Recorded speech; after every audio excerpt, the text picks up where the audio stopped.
Hello, everyone. What's going on? I am John Hasselbauer, golf writer for TheLines.com, and in this video, we'll be going over everything you need to know about the John Deere Classic. It is 4th of July weekend. Happy 4th of July to everybody. Hope you're having a good time outside. Hopefully, the John Deere Classic doesn't put a damper on your weekend plans, although it will be the week after. But any research you guys want to do today, which is Monday or Tuesday or Wednesday, in the midst of 4th of July, good luck to you. I think this is one of the more forgettable events of the calendar season. Definitely the worst field traditionally, historically, that we've seen on the PGA Tour. Last year, it was dead last among primary events, so non-opposite field events like a Corrales or Puerto Rico Open. This was the worst of them. This is the second year that the John Deere Classic is being played before the Scottish Open. It has historically been the week before the Open, so anybody qualified for the major would obviously skip to be overseas, not be jet lagged. The Scottish Open has always been the same week as the John Deere Classic before last year, so even though it wasn't a PGA Tour event, it was still going on the DP World Tour, and a lot of the stars, Justin Thomas, Colin Morikawa, Xander Schauffele, they were all already kind of going over there, so that as of last year became a co-sanctioned event. That will be next week. And I think just because not everybody plays the Scottish Open, and now you have an extra week of buffer in between, we have gotten more depth of good players who are qualified for the Open but still here at the John Deere Classic. So it's an interesting week. There's obviously no star power. There's one player inside the OWGR top 20 here, but last year there were only two top 75 players in the world at the John Deere Classic, which is horrendous. Legitimately an opposite field caliber field. This year there's, I think, 13. There's a lot more depth at the top. It's just missing that star power. Interesting juxtaposition from last week at the Rocket Mortgage Classic, where it was not the deepest field, but it had so many stars. Obviously, Ricky and Colin duking out at the end, but also guys like Hideki and Justin Thomas, Tony Finau. So there were a lot of big names there. They chose that event to kind of be their last one before they skipped over the pond.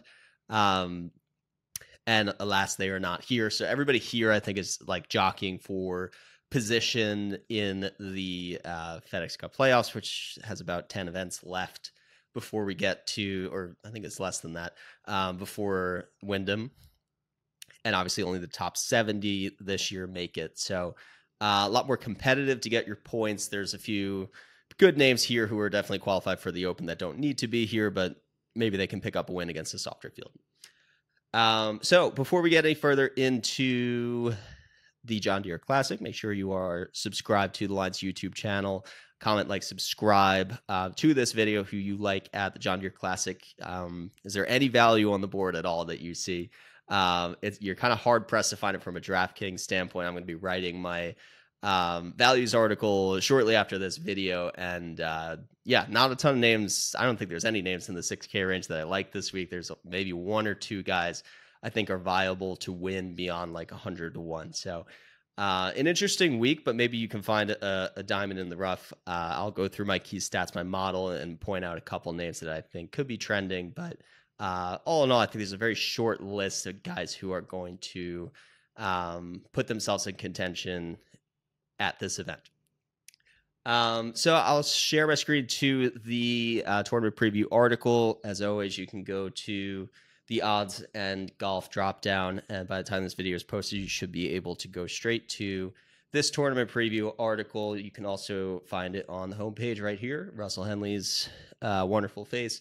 Spoiler alert, after reading through this, you'll see I really like Russell Henley this week. He has his courses, obviously the short positional iron heavy courses, and this is yet another one of those. It has a lot more nuance, I would say, to TPC Deere Run than your traditional positional course. But success on positional courses has proven to be pretty translatable to success at the John Deere Classic. I would say the executive summary of what we want to look for at a player to contend at this event, just kind of judging by those who have done well in the past. Iron play, definitely a premium, specifically from inside 150 yards. There's not a ton of approaches with your long irons beyond 200 plus. That was pretty similar at the Rocket Mortgage as well last week. So Rocket Mortgage Detroit Golf Club, still a good comp. If you played well the week before, you should be able to channel a similar game plan and do well here. Plenty of examples of players who have overlapping success at Rocket Mortgage in this event. And the Travelers is another event at TPC River Highlands that has had a really strong overlap. Jordan Spieth, I believe he's won the Travelers. He's won at both events actually in like dramatic hole out from the bunker fashion.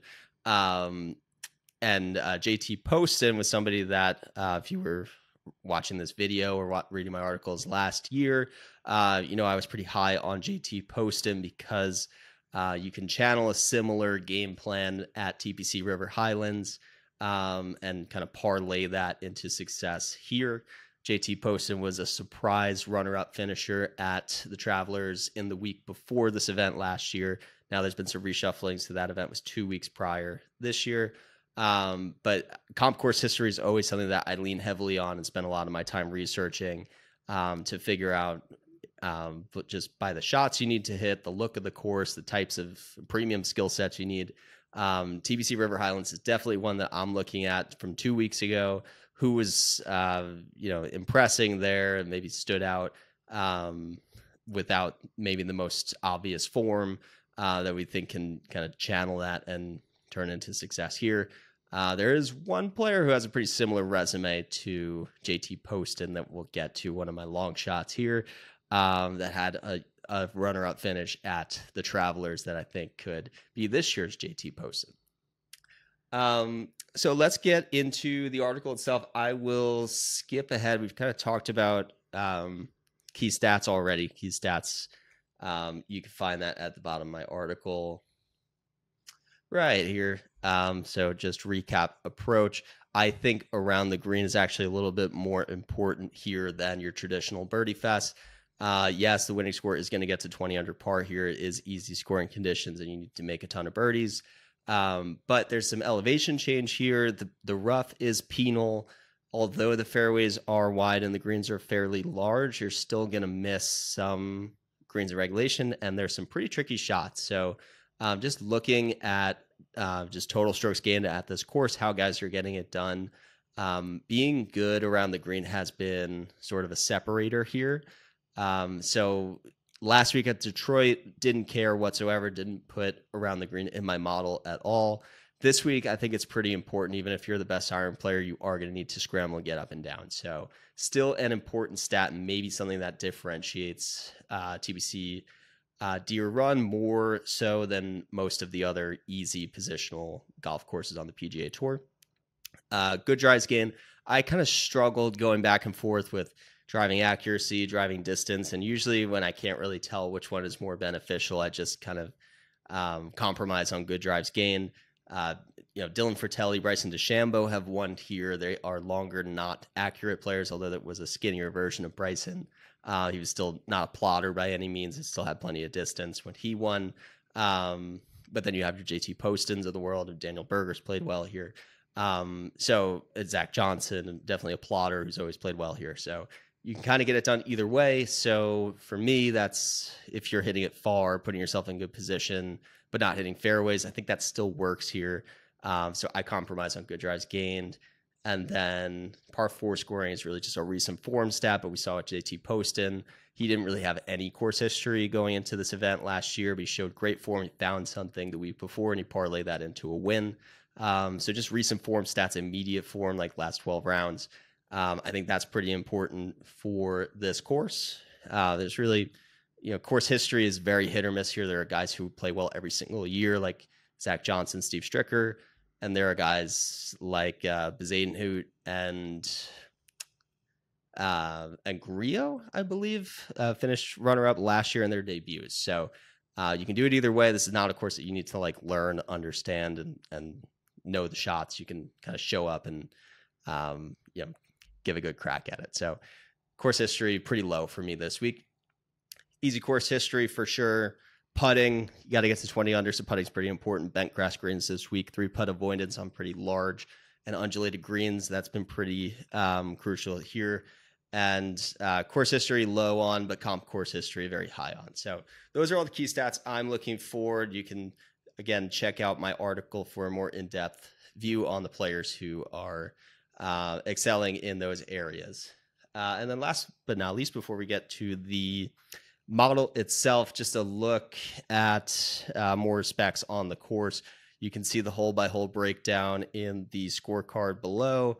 We are working with 7,200 yards as a par 71, so not very long, fast bent grass greens, above average green size, fairway size, and some thick rough. So not like an extreme one way or the other. It's not an extremely short course. It's not an extremely narrow course. It kind of has a mix of both. If you spray it off the tee and you're a bomber, it's definitely not a bomb and gouge course, but if you're in control of your drives, you can definitely pull driver a lot more often here than you might at like a Sedgefield or Harbor Town. Like Harbor Town, I didn't even put as a comp course, although it's short and positional. I think you can get away with pulling driver a lot more often here, and you're not really forced to lay up. There are some forced layup holes, but in general, if you're an accurate driver of the ball, you can use that on repeat here.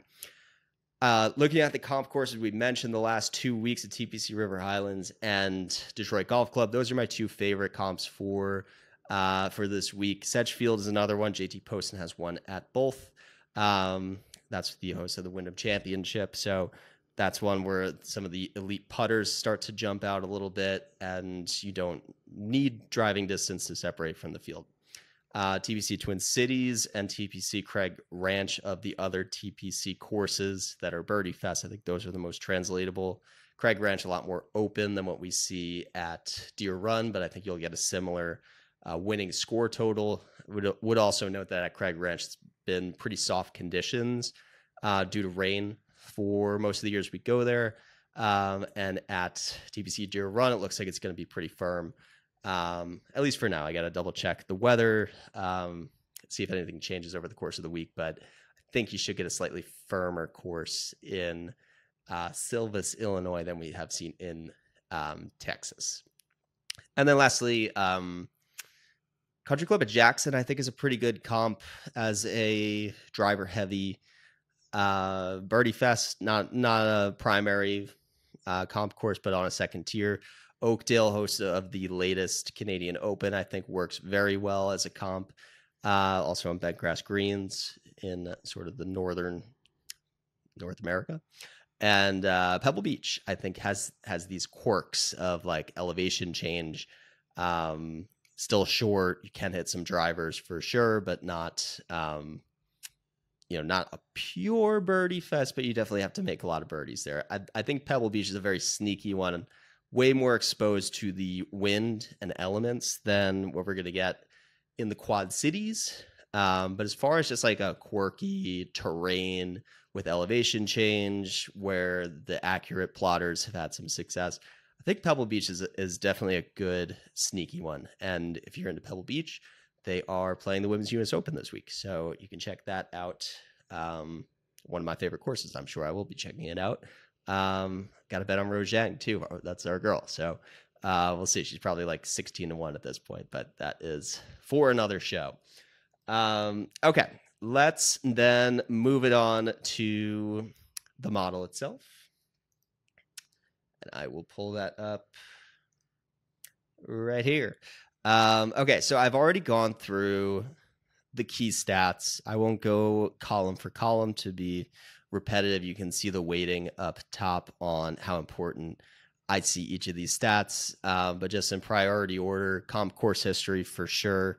There's not really a one-to-one course that I like as a comp, so that compilation of similar positional and easy courses I think it's going to go a very long way in predicting who plays well this week. Strokes gain approach as always, and then a combination here of these proximity buckets to get a weighted 75 to 150. I'm going to be looking very closely at that. And then the par fives, there are 3 of them, and they're all between 550 to 600. Got to score on those. We saw with Ricky Fowler last week that I think he played them. He played them basically like he birdied all but one par 5, I want to say, last week. So really took advantage of the par 5s. If you can do that, it makes everything else a lot less stressful. That's definitely the case, even though it's only 3 of them at TPC Deere Run. It's very important to capitalize on the par 5s because they are all gettable and reachable. That is the one area where if you do have plus driving distance, I think that's how you exploit it the most. Other than that, a lot of putting and easy scoring, condition, birdie, or better gain stats that kind of feed into the model. So taking that all together, looking at the top 10 of the model, number 1 is Eric Cole. It's a little surprising, but I think when you see his odds this week, he really is in that like 30 to 35 to 1 range. I actually kind of expected him to be closer to half that. Obviously the model and the betting odds don't always match. But he's been very solid, the front runner to be the rookie of the year. This is an event where rookies have gotten their first wins at. Spieth and DeChambeau are examples of that.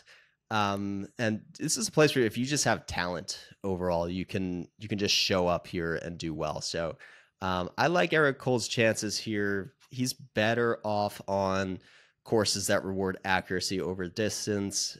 Good putter, good approach player, very consistent, reliable short game. So this seems like this should be a good fit for him. And I actually think 35 to 1 is a good number.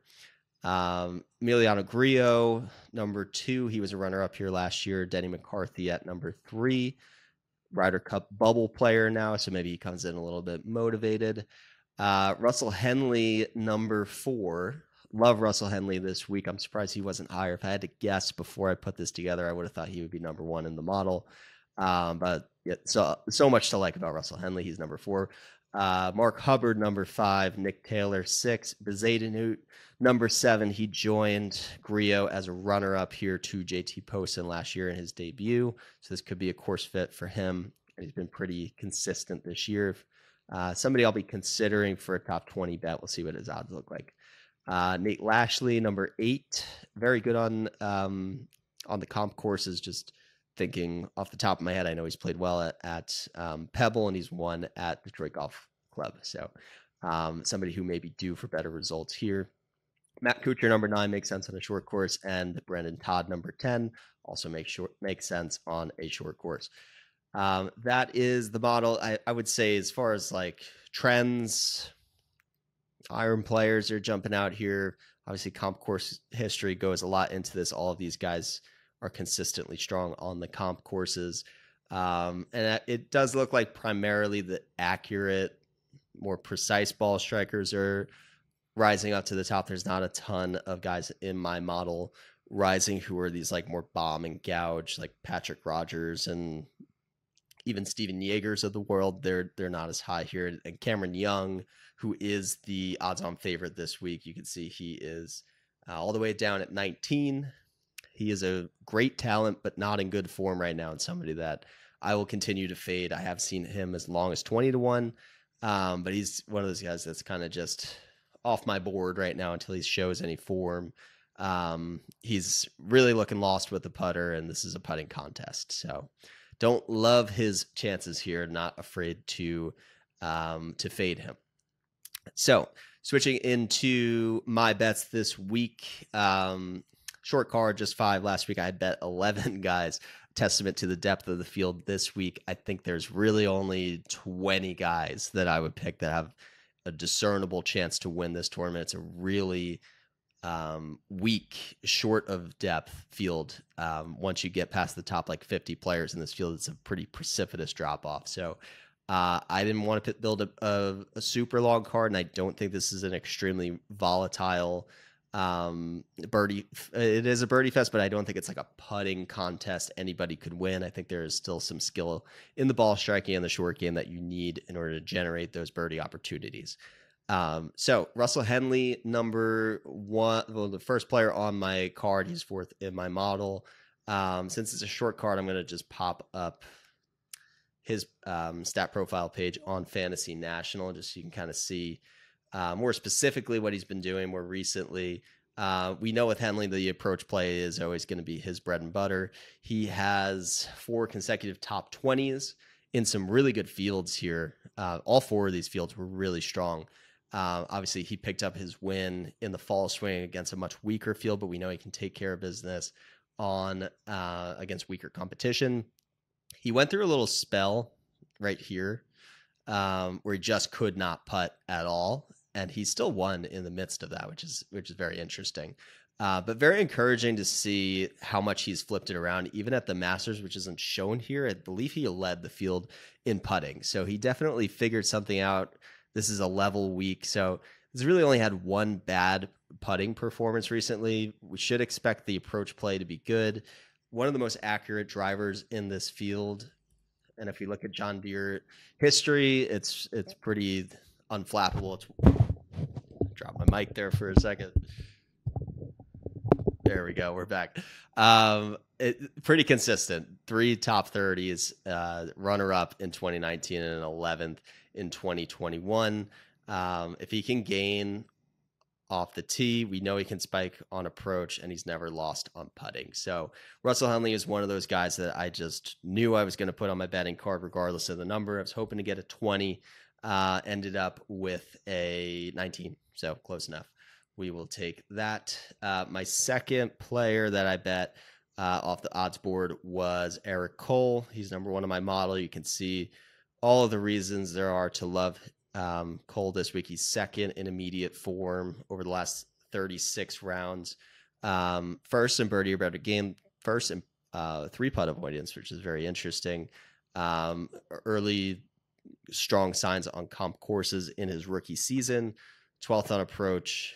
Top 10 in both easy scoring conditions and par 5 scoring. So just a player that the model loves. Maybe this is a Wyndham Clark type of week where we've seen it in the stat models and we're waiting for it to materialize into a win. He's put himself into contention. He nearly won the Honda Classic. So he's been knocking on the door, was very close to the Canadian Open as well. I don't think 35-1 is bad odds. So I'll take my chances there. Adam Schenk, 35-1 on Adam Schenk. Maybe that is a bad number, but I was also very committed to playing him no matter what. Has some pretty local ties here. He grew up about 5 hours from here. He grew up on a farm, so there's the John Deere tractor narrative, of course. 3 top 10s over his last 5 starts, so the trending form is there. Multiple top 10s over the last 4 years at the John Deere Classic. Loves this course, very sensible fit. The approach game continues to trend up and up. One of the better putters in this field, although it's been a little bit more volatile in recent weeks. We can show what Adam Schenk's form looks like here. And yeah, he's back to gaining here. Gained 3.5 at the Rocket Mortgage, gained 5 strokes at the Charles Schwab. So he's somebody, and he should have won the Valspar, had an unfortunate break on the 18th hole, gained 7 strokes there. So this is somebody who can really separate with the putter. The approach looks really good. The driver is on a string right now, and he's hitting it far. He's gaining distance. So just a good rising player. And these are not like dismissible top 10s. The Rocket Mortgage is actually a pretty good field. Memorial's obviously a great field, and Charles Schwab was a good field. So I can look past Adam Schenk missing a U.S. Open cut, and he basically missed it on the number at both there and the Travelers. So tee to green, he's been great. I know Adam Schenk 35-1 sounds disgusting, but there's not a lot of better options here. And, I think he's a great fit for what you need to do at this course. So those 3 were quick bets. I knew I was going to bet Cole, Henley, and Schenk. After that, it got a little bit more tricky. Just some ugly names in like the 30 to 40 to 50 range. I skipped that range and went with a couple other long shots. I went with Ches Reavie here. Reavie, I got at 80 to 1. This is somebody who just follows that JT Poston trend from last year, which was kind of negligible form, then got to TPC River Highlands. Something clicked. He finished runner-up there, and you can channel that same sort of game plan. He's been a better putter this season than ever before. He has like 3 career top 20s at the John Deere Classic. It's a course that suits him. He can hit a bunch of these fairways, lean on the approach play, which is continuing to trend. He's 6th in this field. Definitely very good in those shorter buckets. He's top 20 in proximity, 75 to 150. So I think that's going to be important this week. For 80 to 1, why not? There's not many other better viable options this week in a very thin field. And then lastly, it's Lashley. I got him at 110 to 1. I'll pull up his player page as well. Somebody who won the Rocket Mortgage Classic in 2019. Really trending with the approach play, although he had a good first round and then kind of lost it the next 3 rounds. But somebody who is capable in easy conditions of spiking with the putter and spiking with approach. I love seeing Wells Fargo, Byron Nelson, and Canadian Open that he's gained 5+ strokes on approach and gained putting in each of those as well. That's a recipe for making a ton of birdies. You just need to turn around the off the tee stuff. I think that's the last piece that he's been needing to really contend more often. He was 3rd at the Puerto Rico Open in easy conditions, and you can see at the John Deere he's had mixed results, but 26 for Nate Lashley at this event is not too bad. I'm not chasing course history religiously this week, so any positive signs, I'll take that and I'll run with it.